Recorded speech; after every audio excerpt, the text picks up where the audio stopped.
Баткен окуясында каза болгондордун урматына митинг реквием өткөрүлдү. Коргоо министрлиги уюштурган бул иш-чарага генерал-майор Асанбек Алымкожоев, Бишкек аскер гарнизонунун өстүк курамы, курман болгондордун аты-эни жана жакын туугандары катышты. Генералдык штабтын жетекчисинин буйругу менен шейет кеткендердин үй бүлөсүнө 5000 сомдон материалдык жардам көрсөтүлдү. Эске салсак, 1999 жылы август айында Баткен аймагына Тажикстан тараптан 30га жакын куралчан адам кирип, өздөрүн өзбек бийлигинин оппозициясы деп атап, аскердик лагерь курууга аракет кылышкан. Өз убагында кыргыз аскерлери аларды жок кылып, натыйжада 50ге жакын кыргызстанды кынап кеткен.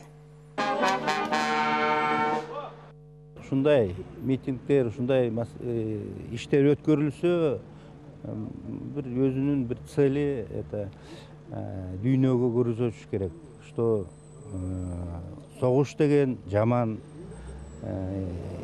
эл адамдар өлөт деген жаман.